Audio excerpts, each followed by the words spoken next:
I'm going to be driving over 2,000 miles to visit the Volvo Museum in Sweden. And this is what I'll be driving. Now this car in particular barely does 1,500 miles a year, and we are going to attempt to do more than that in just 7 days. We're going to be starting in Cambridgeshire. We're going to have to make our way all the way down to Dover, hop over the water into France, drive our way all the way through Europe, where we face to drive over some of the largest bridges you've ever seen in the world, only to get to the other side to be greeted to Gothenburg, the home of the Volvo Museum in Sweden. And of course, how else are you going to get to the Volvo Museum without taking a Volvo? Our chariot in question, a Volvo 940 GLE. Now with this being a naturally aspirated 2.3 manual, there's not really any performance to write home about. However, I'm pretty hopeful this is going to take us to Sweden and back without any issue. But it is a 34-year-old car, so that's not exactly set in stone. And for once, I've not bought a new car. This Volvo does not belong to me. However, my girlfriend does own it, and I am also responsible for making sure it's prepared to drive all the way across Europe. And while this car is a very nice example of a 940, it does need quite a bit of work.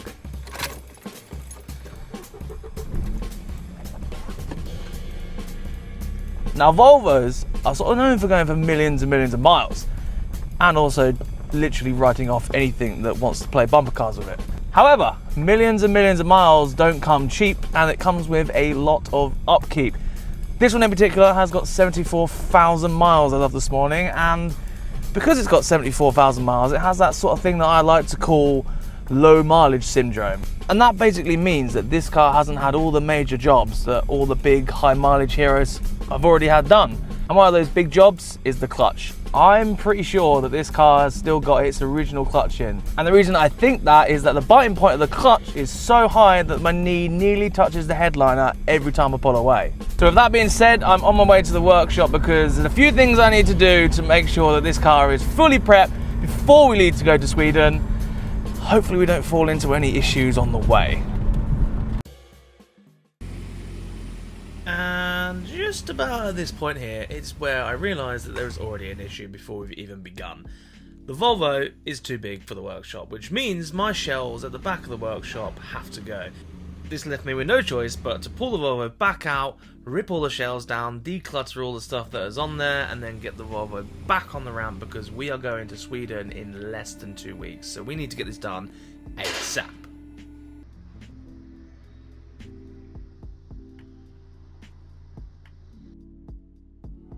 Now the main reason that this car is on the ramp is because we're going to be replacing the original clutch with a new one, but we also have a pile of parts that we're going to fit as preventative maintenance.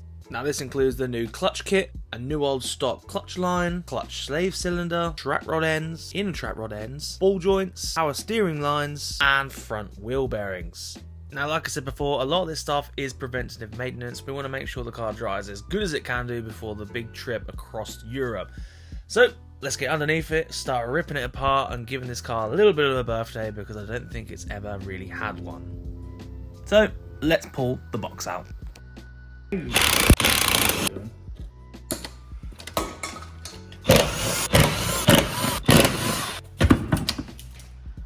Oh, that airline is right in the way. Now if you're confused as to why there's a random airline in the middle of the car, this car is actually on air suspension, hence there being a random airline.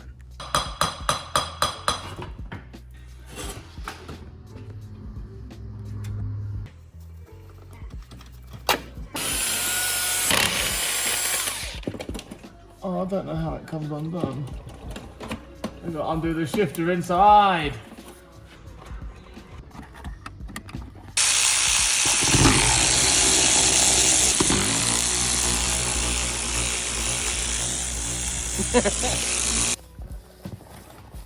Get it out. Now, when you've got the fire out underneath the car, things are usually not going too well. And I didn't realise how not too well this was going until I was actually removing it. You see, this slave cylinder is steel into aluminium and the casing around it has simply fallen apart. Oh, why? It's all fell apart.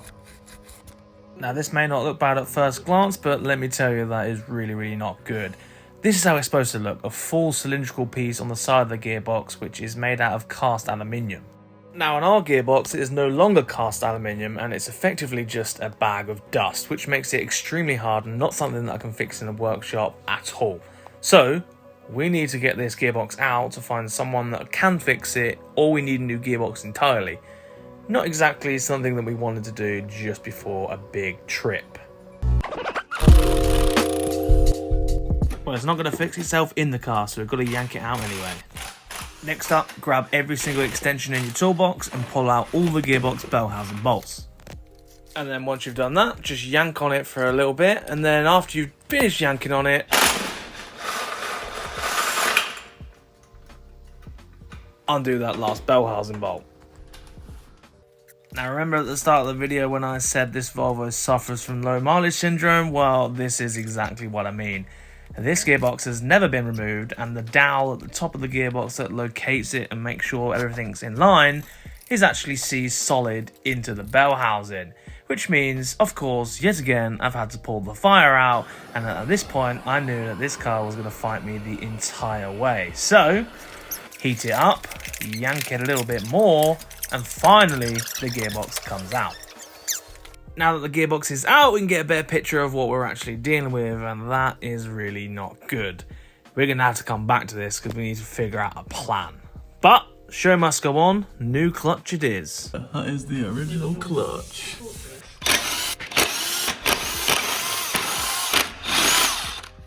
Ooh. And it's a go. Volvo. Oh, wow, it actually is It's done well. That's it amazing. 78,000 miles? Still got plenty on there, you know. I'll put it back in then, no? I would. Yeah. Close to here. Now that the flywheel's all cleaned up, we need to make sure that the clutch is exactly the same as the one we were taken out. Make sure it fits the gearbox, and then this is my pet peeve. Why don't clutch companies send out little plastic clutch alignment tools? It's just easier than wrapping a bit of tape around a socket and putting it in and hoping for the best. Luckily, I've done that many a times, and now that the clutch is torqued up, it is absolutely perfect, and all we got to hope is that it goes straight onto the gearbox without issue. Eagle-eye viewers at the start of the video will notice we had a little bit of a steering rack leak. Now we're going to fix that, and what we're going to do is basically pull the rack out, replace the inner and outer trap rods, do the extra power steering lines, and then get it back in, and that should be a simple task. Famous last words. YouTube magic doesn't work here because these inner trap rods are the wrong thread on the end. Wicked! Much later. Ta-da! YouTube magic. Now for you, that was a couple of seconds. However, it's been a week waiting for these new inner trap rods that do actually fit our steering rack. So obviously, change the power steering lines because they're rusty, inner and outers, and it's going to make the steering feel a lot nicer paired with the new ball joints and wheel bearings and everything else around it. However, still a fair chunk to do before we actually leave to go to Sweden. Now, Sweden is in less than 2 weeks away. The car is on the ramp. We have a broken gearbox.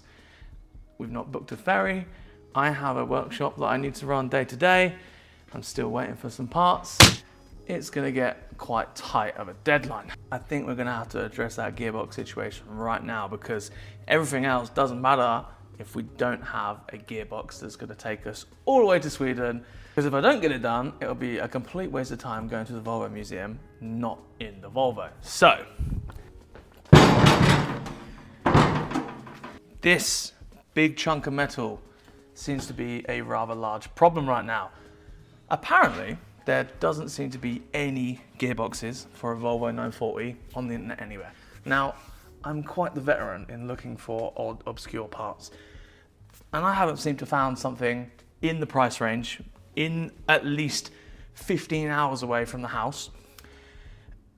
They don't seem to exist, and I don't know why. Apparently this problem here is not very common. I have not found anyone that's had the same problem as this, and the reason this has happened is because steel and aluminium do not go well together. They fuse together, they corrode, and that's why we're in this situation right now. Basically, the cylinder is steel into the aluminium casing, rots away.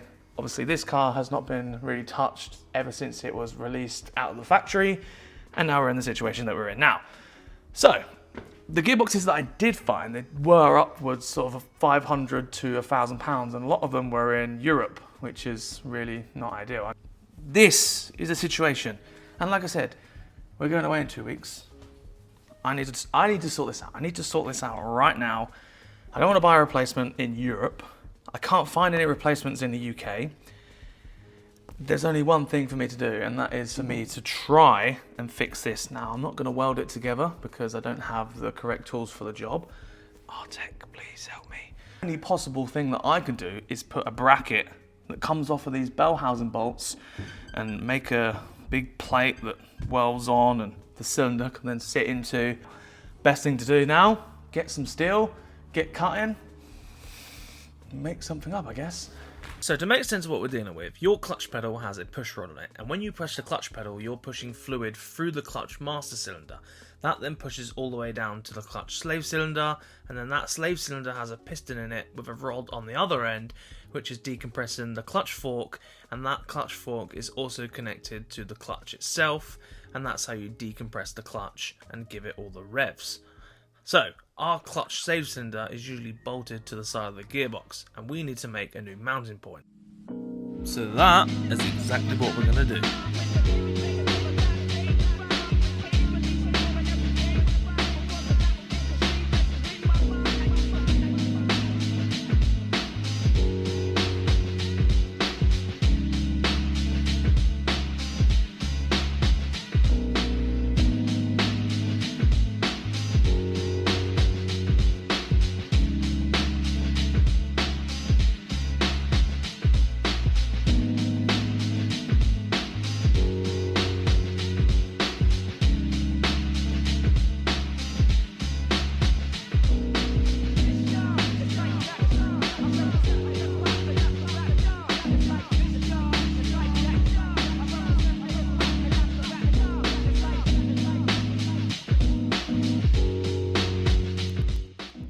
This is the bit that I need to get absolutely bang on. So I've obviously ordered this tube. It's a couple of days since the last clip. And we've also got the cylinder. So if you didn't already figure it out, this cylinder is going to weld onto the bracket we made on the side of the gearbox. And then the cylinder is going to go into this tube here. Now, this is held in by press fit. So it's a nice tight fit. And there's one circlip that goes all the way around there. And that's what secures it in the bell housing.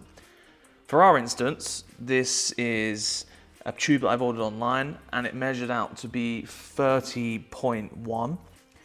This also measured out to be 30.1. So I already need to grind down this seam right here. So I already knew I needed to address the inside of this. So I just need to get the finger file in there, trim it down by a hair, just so this is a nice tight fit. So that is what I'm going to do now.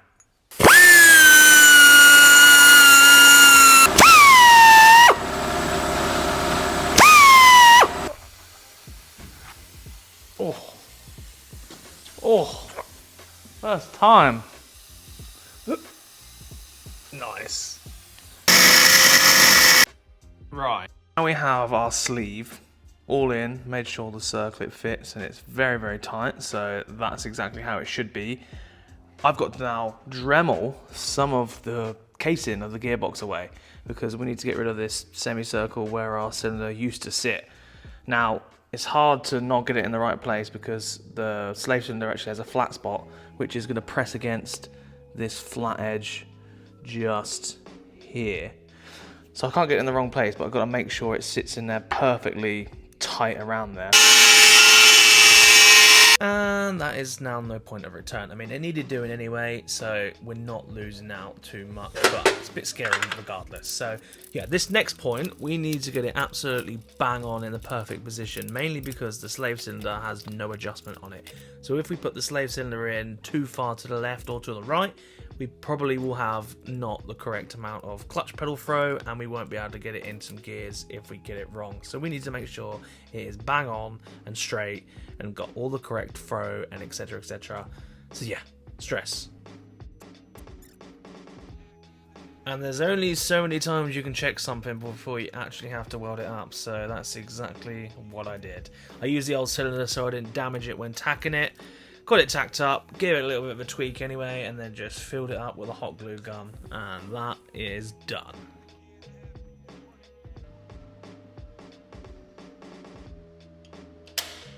Whoa!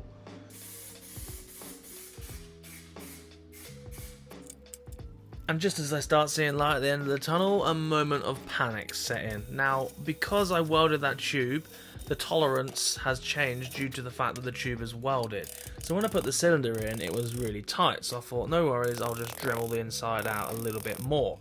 Turns out that was really tight, and yeah, I couldn't even get it back out. And with our deadline very close, I wasn't sure if I was going to be able to replace it, so I decided I was just going to send it and get it all the way in, and that cylinder is in that new bracket, tighter than factory settings, but it's never going anywhere, and if you're going to have to get it out, you're going to struggle to get it out. But it's in there and it's not going anywhere, and I think it looks almost OEM. Don't know why this isn't a product and why it isn't a common problem, but there you go. One cylinder bolted on to the side of the gearbox. I'm pretty chuffed.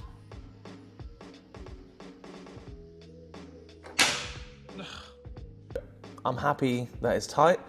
It actually works. The new line is fitted. And the best thing about this is when we do need to remove it, we can just unbolt it and do it in the vise or something, so we don't have to do it onto the car and risk breaking the gearbox once again. So I consider it a success. It's a new cylinder. It's going to be all right. And now we can finally throw it back in the car and get this car back on the floor, because we've still got lots of stuff to do.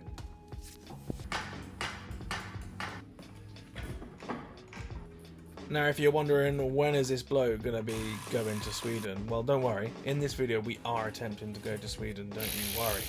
But we have to fix a few things first, and the next thing to do on the list is the steering rack, because if we don't have any steering, we can't test to see if the gearbox works. So, I'm going to chuck that steering rack in so we can go street racing.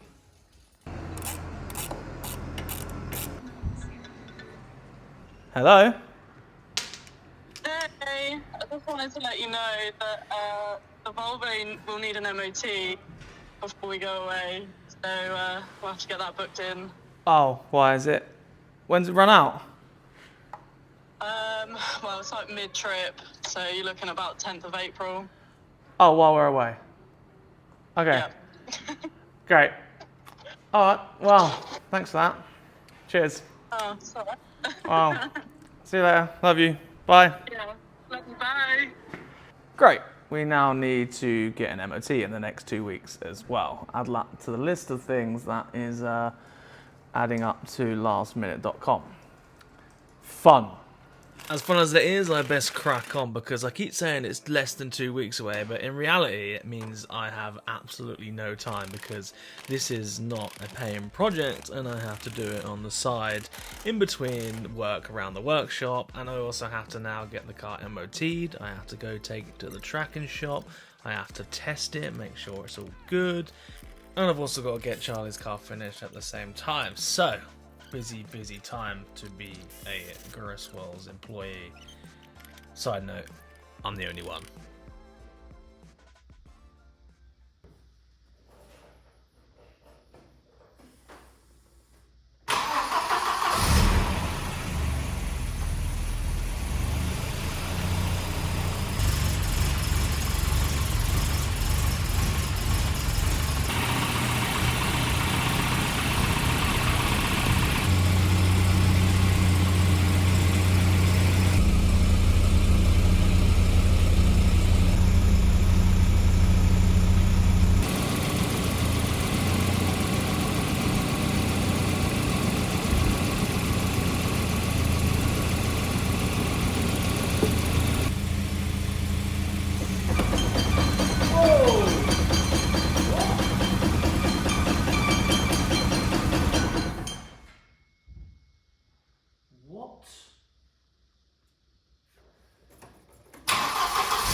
I don't know what's broken.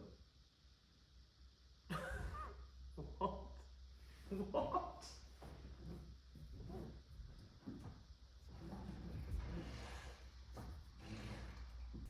Well, that was not expected. The steering column just bouncing left to right, left to right, left to right from just touching the steering wheel. Now, I have never seen that before. I've seen like pictures online or videos online of steering wheels going left to right like 100 miles an hour due to them being like electric steering and stuff and them going all sorts of like electrical problems with it.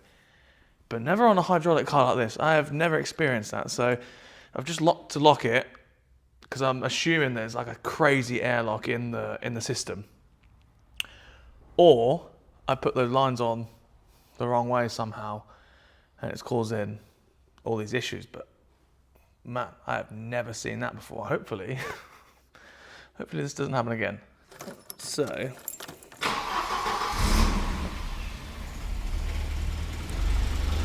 we've full locked it now. I've made sure that I've put it left to right a few times. Hopefully it doesn't happen again.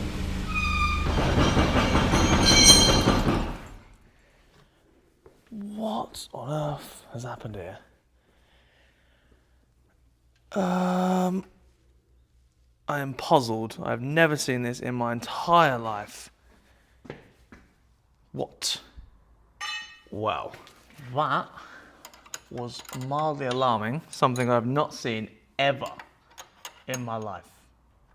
So now, what I'm thinking is potentially these new lines that I've put on could potentially be the opposite way around, even though they were pre-bent to the certain shape that they're in. So I found it quite hard to get it in the wrong position. But I'm going to crack them off and see if some fluid is coming out of these lines here, because obviously there's probably an airlock in there, and I don't know how or what they do. So potentially there is an airlock in those lines. So I'm going to crack them off, start the engine up, let hopefully some fluid come out of it or some air, put them back together, and hopefully that works. If not, I'm going to swap these ends over and try and basically see if that fixes the problem. But I am shocked right now. That is baffling on how that's actually happened.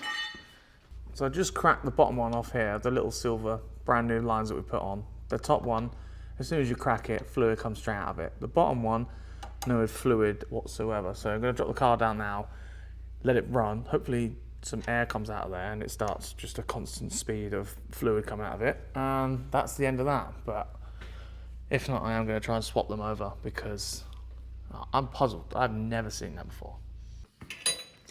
Of truth.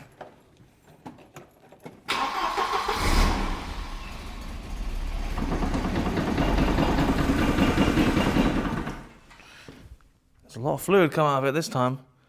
Right, fittings swapped over.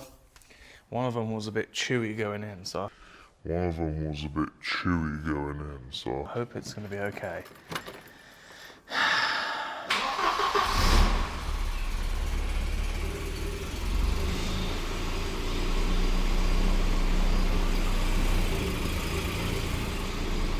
Fixed. Oh, praise the Lord.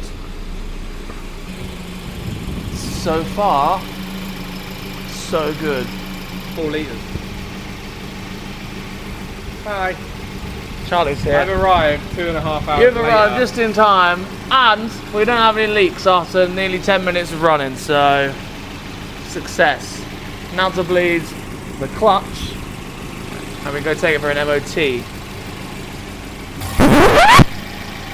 Spoke too soon.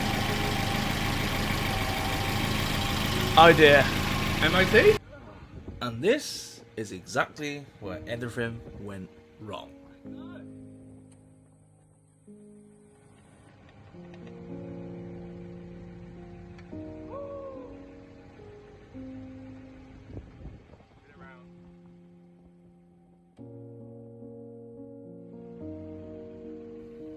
And if you didn't quite catch that, righty-tighty turned into righty-loosey. I basically over-tightened the fitting, stripped the threads in the rack, and now we're in a little bit of a predicament because there's oil everywhere and now we don't have a steering rack, and we're now worse off than we was before. Oh dear.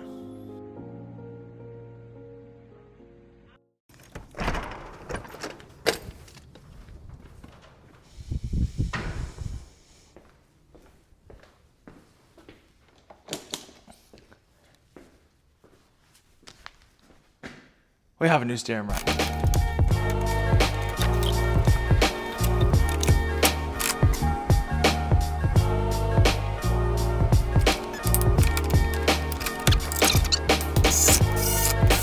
Right, let's fill this up. You might be seeing some mild stress levels from me in this video. Mainly because it's fighting me. Secondly, I don't get paid for this. Because this is not a paid in the workshop job. As you probably could tell. So, what you should do for me is like the video, subscribe, share it with everyone. Then I'm going to get paid for this video, because that'd be great. And also, go into the description, check out the other videos that I've linked in there, and watch those as well, and then I might get paid. So, yeah. Thank you very much. Let's see if this doesn't leak.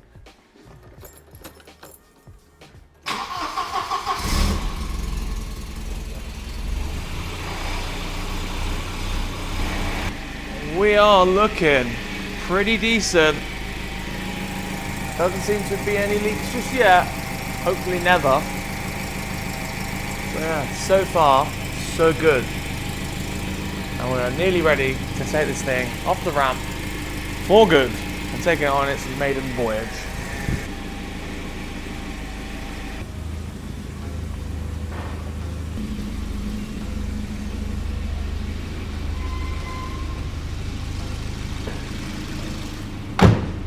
Let's see if this thing actually drives. Right, I should air it up.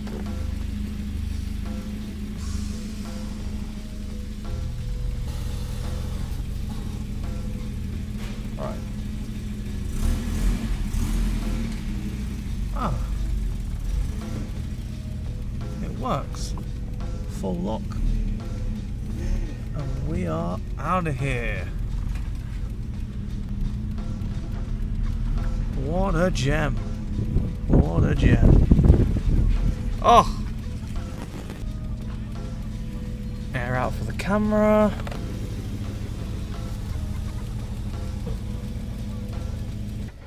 Right, we are going on the first drive after all the work. Hopefully, it drives alright. I mean, it shouldn't not drive alright, but you never know. This is an old car with a mixture of different parts. You're on a tripod right now that I use around the workshop. So the roads around my workshop are very bumpy. So if you fall off the tripod, it's not my problem. I said, stay still. There you go. So yeah, Volvo is driving sweet. I'm gonna actually take it on quite a long drive now, make sure there's nothing that I need to worry about before I go take it for an MOT and alignment and actually take it to the other side of the world. If I was an influencer in 2025, I'd be straight on Wikipedia right now, searching all the little details about the Volvo 940 and how great it is and how crazy it was in the production line, and it was the safest car in 1990 when it was produced. But I'm not going to do that because I don't know anything about Volvos really. I just know that they're really good in a crash. And other than that, that's all you need to know. What you want to know is, can we drive it all the way to Sweden? And that is something you're about to find out, because after test driving it for a couple of days, I took it for its annual MOT and it went through with flying colours. No issues here. So the next point of action was to take it to the alignment centre, and now the car is also driving dead straight. So that means we're ready for our trip to Sweden. I am leaving in about 8 hours. The Volvo is ready. So in the next clip, you're going to see us driving towards Dover, and the journey finally begins. Obviously, as we're leaving, a bird has left me a lovely little present on the back window. Let's go. With all the essentials packed into the boot of the Volvo, it was time to head into the sunset, get some fuel, get to bed and go to sleep, because we have a 2,500 mile journey starting at 2:30 AM.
So after spending the entire day in the Volvo, I'm pretty pleased we did the work that we did beforehand, because the car is driving absolutely faultlessly.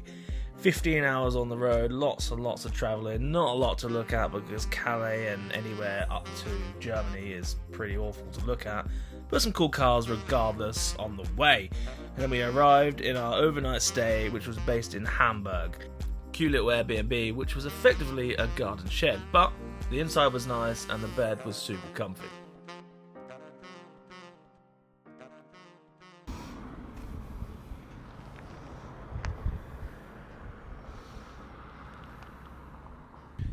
So, we have arrived somewhere in Germany in a lovely little neighbourhood, some would say. 613 miles in one go and hasn't missed a beat. Been sat about 70, 75. It's been doing about 300 miles to a tank, so yeah. Two fill-ups on the way here. We need to definitely get fuel before we go anywhere because it is on the red line. Next stop, get some food, get some sleep, and then we can carry on with the rest of the journey where we'll go over some massive bridges. And I'm really, really excited. It's literally crossing the country in a car on a bridge. No boats, you're literally in the middle of the sea. So yeah, I'm excited.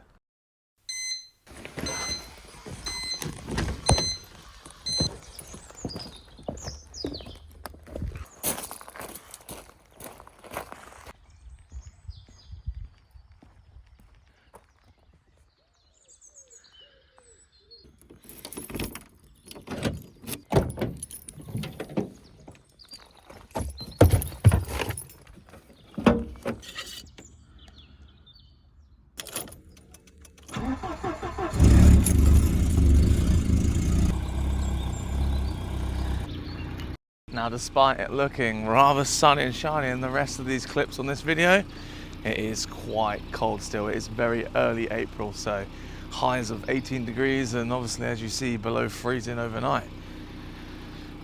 Big stint today. Got to go all the way to Gothenburg to Sweden. Another 8 hours in the Volvo, so hopefully we get there before dinner time. And yeah. But yeah, everything's all good with the car. Gonna check the tyre pressures, get some fuel, and we'll be off once again.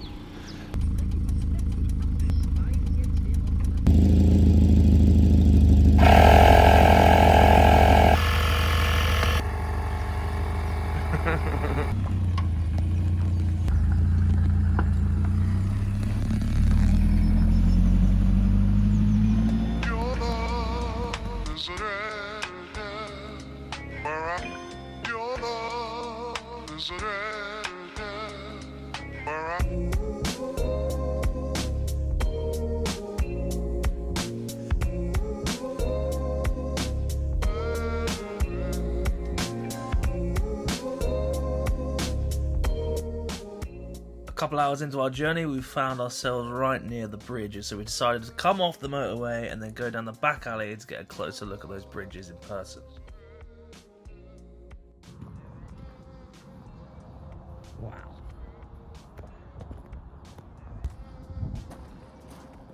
That is mental. Haha! That water is so clean. Little pier up there, so we're going to walk all the way over there.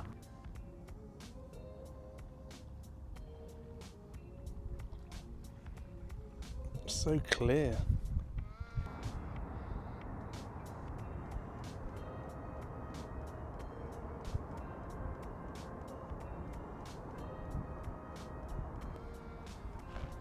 I just walked all the way down this little pier thing, and I'm half expecting someone to be living in this little cylindrical place.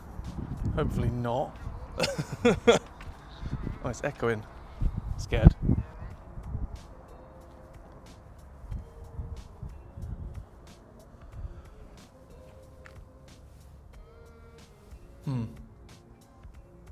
No thanks. Now the Volvo is parked somewhere over there. There's the Volvo. And I am miles away from it. Now I know this is only some water and a big bridge, but it is literally mental to see. And that's exactly how you get into Sweden. You go over a big, massive bridge. Now this is the first one, and that one over there, I believe, is the second one. Or there's an even bigger one further along. Now I'm pretty sure you have to pay for this bridge. There is a service station somewhere over there. But it's mental. And the fact that the sea is so still is just pretty crazy to me. It's dead quiet. Now this is just somewhere that I wanted to stop before I did the extra 6 hours of driving the rest of the way to Sweden, but it's pretty cool to see. It's mental, really. But yeah, let's go get in the Volvo and carry on.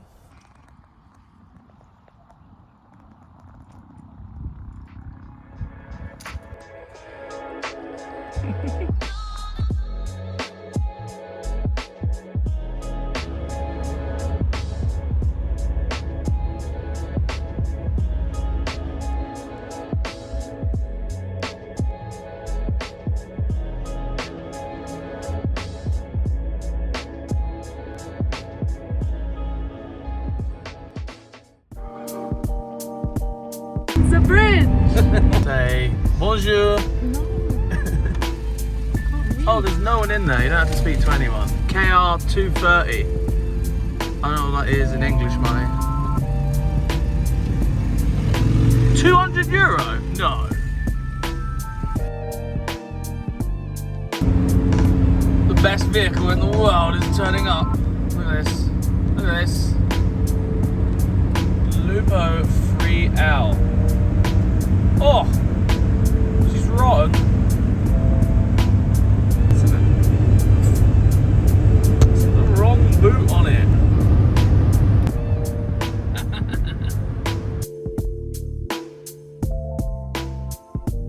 I am under the water. Maybe. How much? Now, as we've entered Sweden, I was expecting a big sign that said, "Welcome to Sweden." But they didn't have one. They just had this big tower, which I think means "Welcome to Sweden." We are officially in Sweden. First fill up in Sweden. And the car is doing literally 300 miles to a tank. So basically, it's super juicy. I'm not quite sure if I've got to press something now or not, but I don't know what I'm doing. I can't read Swedish. It's not working. Hey, now we're doing it. Right. We are officially in Sweden. That is 3 hours to go to get to our Airbnb. And the Volvo is doing 300 miles to one tank. So it's like 50-litre tank, 300 miles. It worked out to be roughly 18 miles per gallon, which is absolutely horrendous. But it is what it is. Yeah, this is the 4th fill up, I think. Expensive trip. Now, after filling up for the 17,000th time, I went into the petrol station to see if I could get some traditional Swedish chocolate.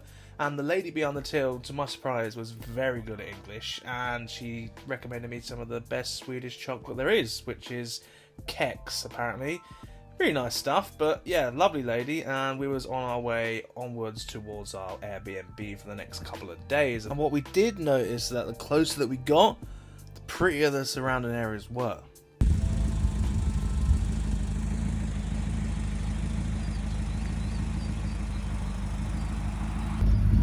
Just had to pull over here. We're like 10 minutes away from our Airbnb. Look at that. It's incredible. So good.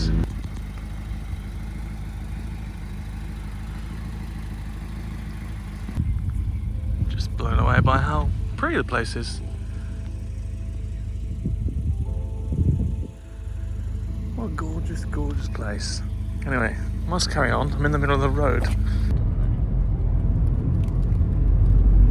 didn't realise there was going to be so much water. I got out of the car so quickly and it's literally surrounded by water, which looks amazing, like golden hour. Oh! Can't wait to go back to the UK. This is shit.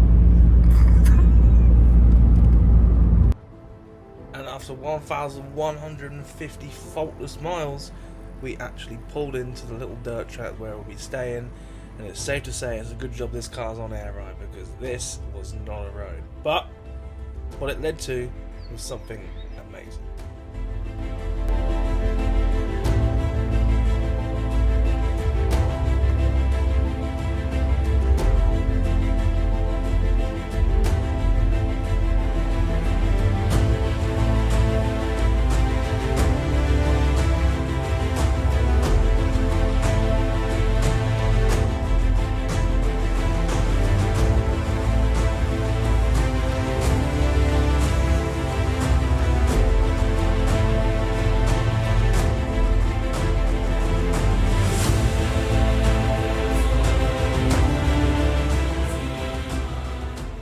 I thought it looked nice in the pictures. I wasn't expecting that. That is nuts. You can't hear a single thing. Not a single car in the distance. Just birds. And this hot tub. That is it. It's mental. Mental. And it's only 1,150 miles away from a house.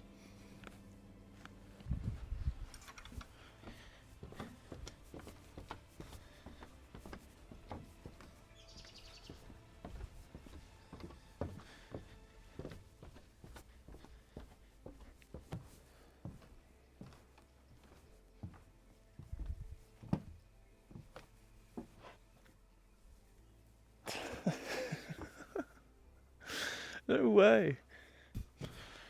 This could only end badly, but I really want to do it. And the best thing about this is per night, cheaper than like the Hilton. You'd pay like similar spot for a travel lodge in London probably for the night for the exact same place as what this cost per night. Oh, I don't want to go home. I don't want to go home. I can hear it echoing through the forest. It's nuts. Could not resist the opportunity to get the Volvo in the position that it's in. I'm not airing it out in case it burns a big, big mark in the floor of the exhaust, because the exhaust sits on the floor, but look at that. What a chariot. After one well-deserved lay-in, it was time to get up, see what the local area has to offer, and get ourselves to the Volvo Museum. I just can't seem to understand what I have to say to make you realize that each and every day I live in you, girl.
It's safe to say that this part of Sweden is very pretty. Now, Volvo Museum. This is the only place that you can park where it sort of says World of Volvo. There's no massive big Volvo sign anywhere, but yeah, we made it, finally. Only thousands of miles away. Now let's go park it in the underground. Each and every day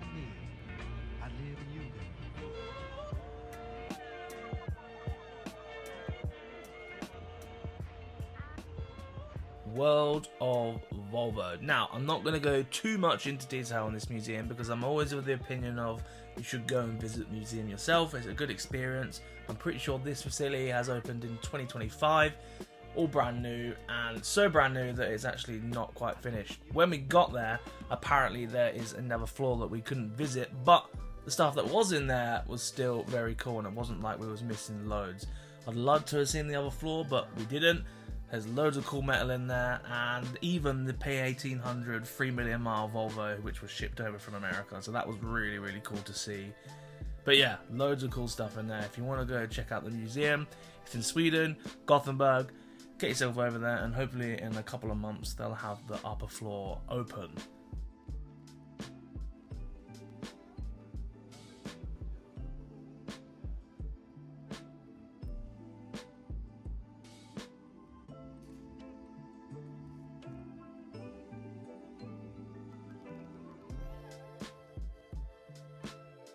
And of course, the Volvo 850 touring car was a personal favourite. Not as good as the Volvo ball pit though. That was pretty cool because you actually get to go on it yourself and dig for balls. That's good. I just listened to what that actually sounds like. That sounds pretty bad. Anyway, it was good fun. And now for the reality of every road trip. Driving home. The worst part of the journey. You've got nothing to look forward to. You've got another 25 fuel stops. You've got nothing to look at because it gets uglier and uglier the closer you get to the UK. The only thing it does do is let you reflect on how good your machinery is. This Volvo has done 2,500 miles in less than 7 days, and it has been absolutely faultless there and back. Not that I doubt it in the slightest, because the Volvo was built in a time where things are meant to be driven and meant to last. So the answer is yes, you can drive a 34-year-old Volvo to Sweden. However, most importantly above all, any car on any road trip will allow you to create multiple memories that will last you a lifetime.